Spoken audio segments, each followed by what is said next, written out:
Afternoon, everybody. Welcome to Solo ReacTalk. This afternoon, I'm going to be reacting to The End and the Death 3, The Emperor's Last Gasps, voiceover part 7, made on the DQVO YouTube channel and requested by Anthrax Crab 2222. Yes. If you guys want to check out the original video as well as DQVO YouTube channel, the links are going to be in the description below. If you want to check out my previous reaction to other Warhammer 40k content created by DQVO, remember that the reaction playlist card is going to be at the top right here. Yes.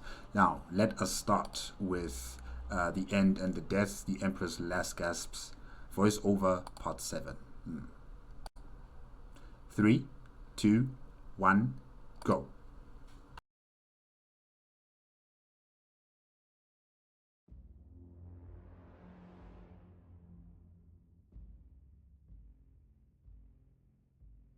A stillness settles on your court at last.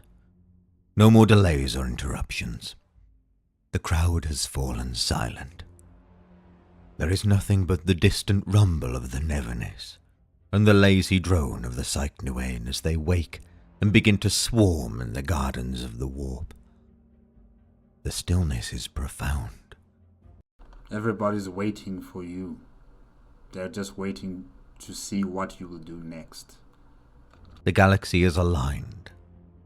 All things and all moments. All the infinite angles and countless planes folded into one psychofractal point. Your court, which surrounds your flagship, which surrounds the Neverness, which surrounds the inevitable city, which surrounds your realm, which surrounds Terra, which surrounds the solar realm, which surrounds the galaxy entire, which surrounds the warp. And inside that, they all surround each other, in reverse sequence, like one box inside another, with your court at the center, and this moment at its heart. You glance at the old four in the gloom beyond. One brushes drowsy Cycnuane from its face with an indolent hand. They approve. They acknowledge you in a way your father never has. And you like that? You like that, Horus? Oh my gosh. You nod. You summon bloodlight in a swirling ball and cup it in your talon. You shape it with your mind, stretching it out into a wire of light, like a red thread, then winding it upon itself in an Ouroboros loop. You tie knots and twists to form the 8 thorny spikes. You make the shaped light glow brightly. A crown of chaos, not as fine as yours will be, but regal enough. You turn to set it on your father's head.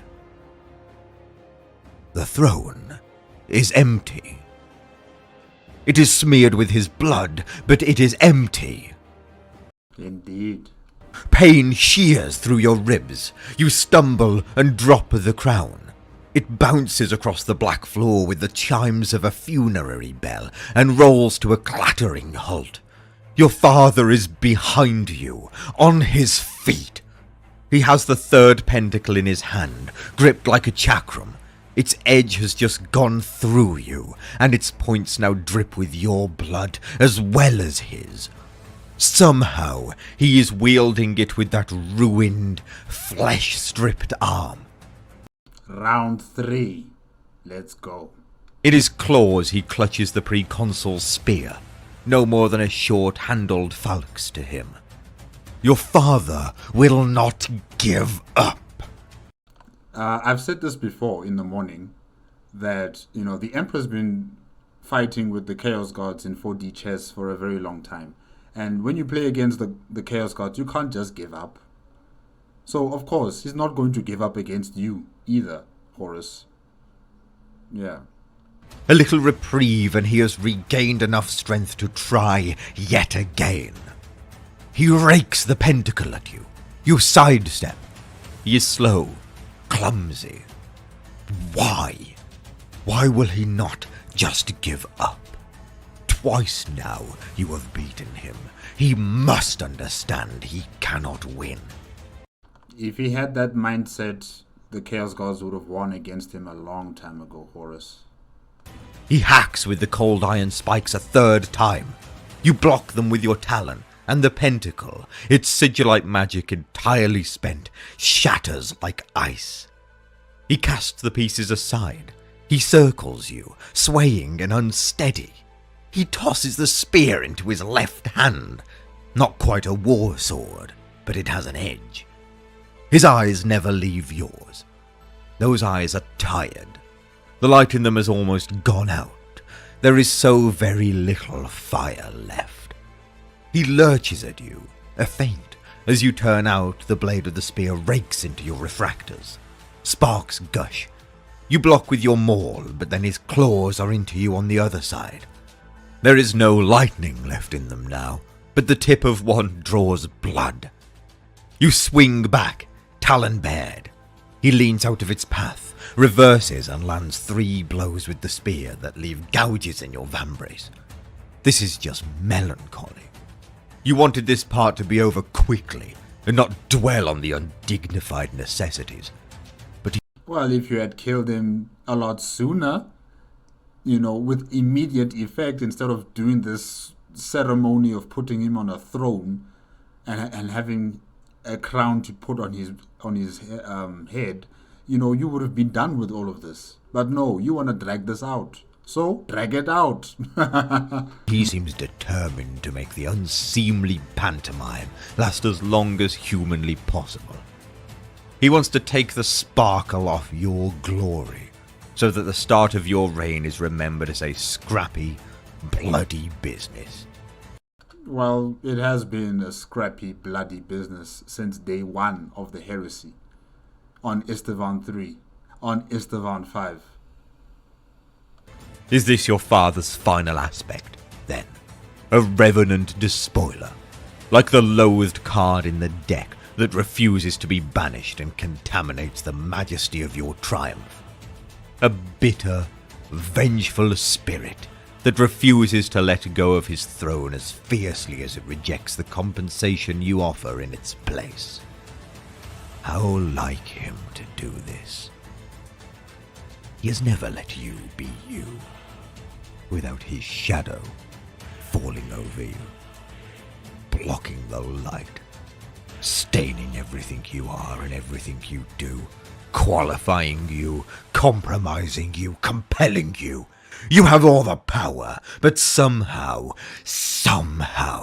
he is still there, still clinging on with his bloody, broken fingernails, still deciding how things should be, ruling your life. Oh, cry me a river.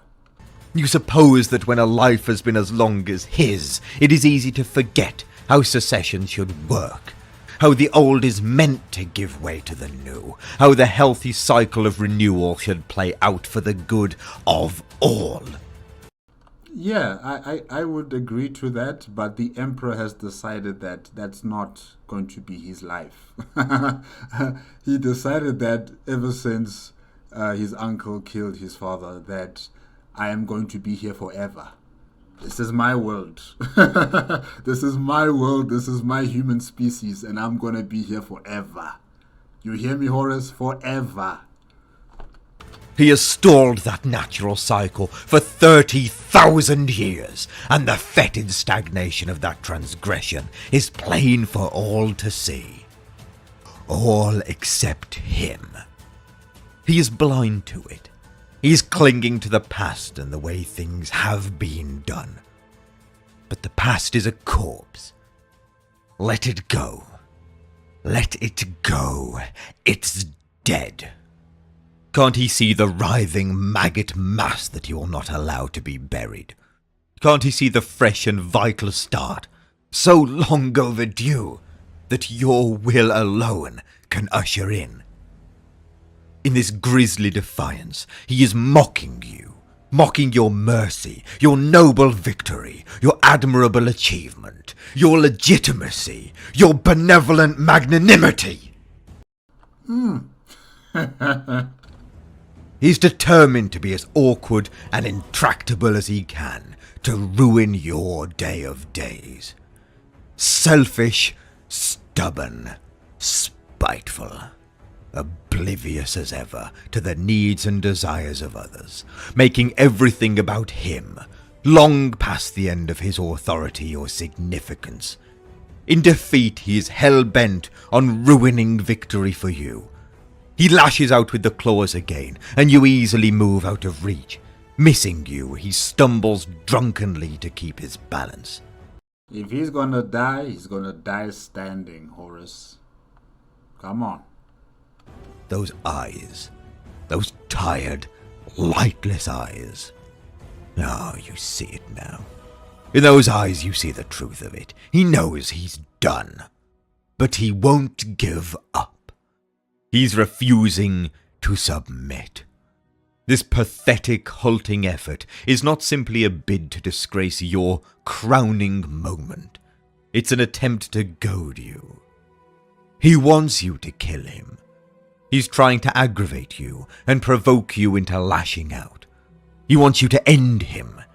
He would rather die than accept your offer and your crown.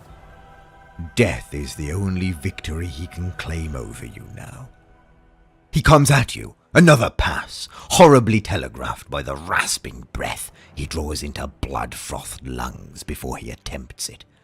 He hasn't got the strength or will to disguise his movements or intentions. Is that what you think? Flails a wild trio of attacks. Spear, claws, spear. You fend him off, but one blow lands and leaves a wound. It'll heal in seconds, but it stings. He's pushing you as hard as he can to get a reaction. He wants your wrath. He wants your cruelty, not your mercy. He really wants to die. He makes another clumsy flurry of blows. You deflect the spear, block the claws, turn out from the riposting spear, parry the claws as they swing back in, and then twist the blade of the spear aside. Then you hit him with the maul and lay him out on the floor. He is sprawled on his side, breathing hard. You could smell blood. Ilem, the liquid spatter of leaking years. He has dropped the spear. He tries to rise and falls back on his elbow. Another few breaths and he tries again. His legs won't lift him. And you won't kill him. Well, it's over for you, Horus. You don't want to finish the job. You just don't. And I don't know whether it is that human part of yourself that's still trapped in the body, or is it, just for posturing sake, to make it seem as if you're this merciful king or emperor or god. The emperor has you. He knows how you're going to act. He knows what you're going to say and think. Yeah. You are going to make him accept this fate. You will make him want the thing he does not want. The crown, the throne. You think this is about the crown and throne? Submission to you and you alone. Death is too easy an escape. Too merciful a release after all he has done to you. Me. He has been down so long, you could have killed him 6 or 7 times over with the maul. A single burst of bloodlight from the eye on your chest plate would have annihilated him, more thoroughly than it did that fawning idiot of a Heteron. But you won't. You circle him patiently. He's propped up on his arm, and his breathing has become so labored he is almost panting. He's almost spent.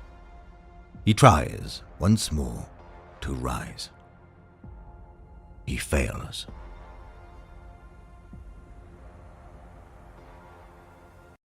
Loken, I think it's time you come in now.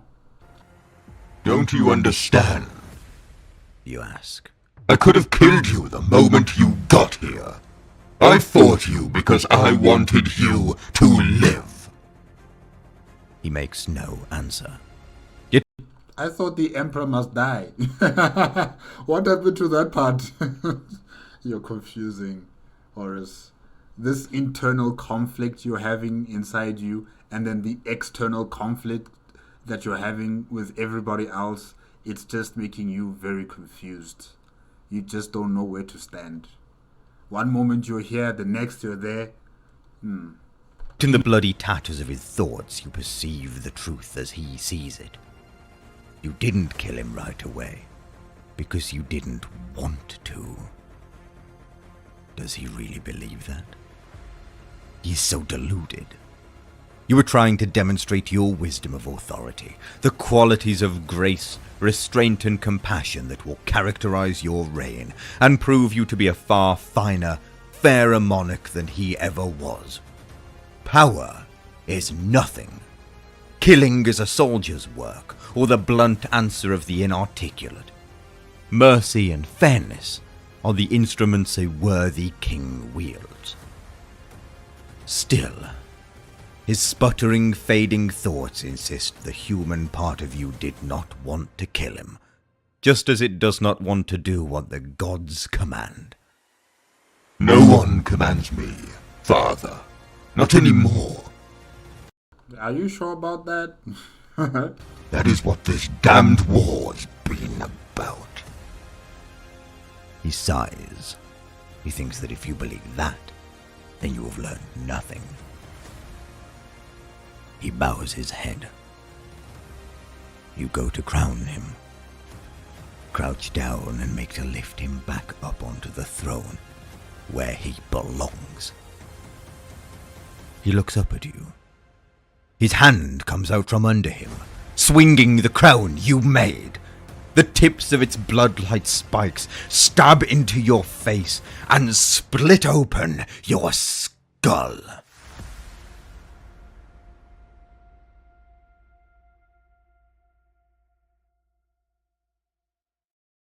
Greetings, one and all.